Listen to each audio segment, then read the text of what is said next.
marka ade haddaydan waxba nagu falaynin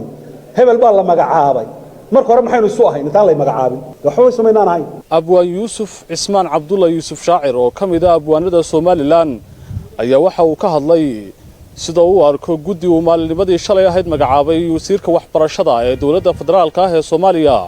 guddidaasi oo lagu magac daray guddida af Soomaaliga heer qaran oo xubin kamid ah loo magacaabay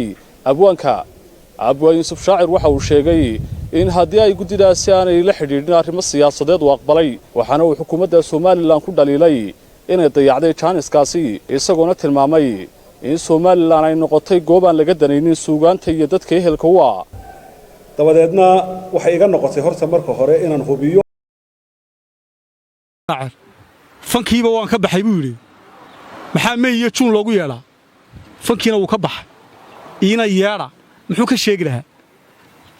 yuusuf siileena wuu inoo duubay cambarana ugu duuba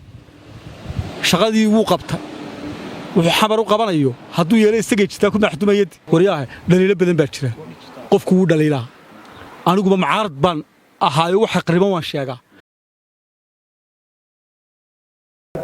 waxaan filayaa jaanisku in Soomaaliland barnaysay bankii sano u dambeeyay kulmiye wuxuu qabsaday 2010 ilaa xilligaa ilaa maanta Soomaaliland waxaanu kala hadlaynay inay samayso meelo dhaqanka iyo dadka dhaqanka ku xeel dheer isugu yimaadaano ku tashadaano dhalinyaradu wax ku weydiiso wixii la qorayo loo celiyo yaani mustambeeda nala kama hoos qaa marka halkan waxay noqotay meelaan afka iyo dhaqanka iyo taariikhda iyo qoraalada iyo waxa aan la danaynay way hadii la danaynayo dadkeeda la danayn lahaa Adraawi baa jooga Cabdiqays baa jooga Axmed Salaami baa jooga Dacar baa jooga Aadan Tar baa jooga Musa Cali Farruur baa jooga waxa jooga intaas soo nin walimeed artay meel ay isugu imanayaan ama meel ay ka hadlayaan marmar uun يعني markaas waxay noqotay meelihii dhaqan ka shaqeynayna meel dad bareefadi dad madax banaani ay samaysteen oo iyagu ay sidoo doonaan ka yeelaan magacawgaasna anigu filmaayo waxba in xasaasiyad laga qaado imaka maanta waxa jigjiga lagu soo gabagabeynayaa shir la yiraahdo shirka cilmi baarista Soomaaliyeed maanta raga hogaaminaya Soomaaliland hargeysa ka tagay marka wixii hadii aan waxa la isku hayo madaxweynaha Soomaaliland maalin khudbadeenaya wuxuu yiri xamar waxaanu saynaa maamulka iyo siyaasiyiinta laakiin shacabka ismahay marka waxyaabo arrimaha bulshada ee ummadda ka dhaxeeya ee la wadaago ee afku ka mid yahay haddii aan cid siyaasadaynin inay mushkilad tahay anu ma qabo waxaan qabaa in laga wada faa'iideysan karo oo xataa guddi ka wada dhaxaysa hadduu dawladda mucaarad ku yahay ila tiisilaan yaba may qadarin jireen ma yeejin toona lagu yeejin uu joogay dambu dhaliilo soo tiisa jooga laakiin xamar baan aadaya anu saaxiibkay aad baan ugu xumaan dad badan waxay ku doodaan in suugaantu aanay siyaasad hayn af Soomaaliguna bahda suugaantu meel walba ay joogaan ay isku mid yihiin guddiga dawladda federaalka Soomaaliya ay magacoodina habkaas ay soo dhigeen adiga dahagaas sidii kugu muuqata arrinkaas af Soomaaligu waa xor heesaha iyaga waxa laga dhageystaa xamar meel kasta oo laga dhageystaa laakiin qadiyadda Soomaaliland iyo mabda'a dadka aanu ka dhalanay baanu aaminsannahay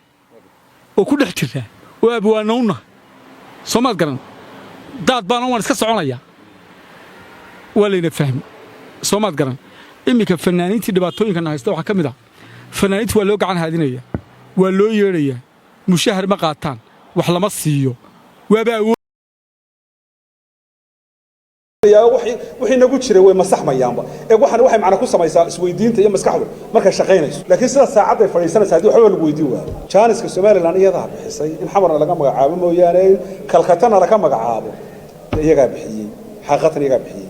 marka Soomaalilandna inkastoo imika aanan rajo badan ka qabin oo ka quustayba waa u soo jeedinaynaa inay dhaqanka iyo afka meelo u sameeyaan komishanka xuquuqinsaanka jira komishanka AIDS-ka jira komishanka dhaqanka ma sameeyaan waxa soo afabaan wax ka qaban lahayn erayada iyo waxaas budget inta miisaaniyada loogu daro ma xafiis loo furo odayaashana way isugu iman lahaayeen dhalinyarada xuquuqaysaa u iman lahayd kuwa jaamacadaha u iman lahaa halkaas aqoontooda laga gal hadlay marka haddaydan waxba nagu falaynin hebel baa la magacaabay marka hore maxaynu isu ahayn intaan la magacaabin waxba sameynaan ahayn magaaladaas aanu joognaa kama shaqayno kharashkeeda iyo nolosheeda iyo qaaligeeda waa ogtihiin marka kaas isagaaba na qiimeeyo oo na xasuustay oo guddidaa nagu daray oo yiri war markaan wax soo weydiino nooga jawaab war waxna weydiiya baan la ayne maraba Yuusuf shaacir laha meesha waxaynu ognahay ninka weyn ee taga daayay ciyaalka taga ee heesa baa ku maxduuba markay tagaan anigu horta dee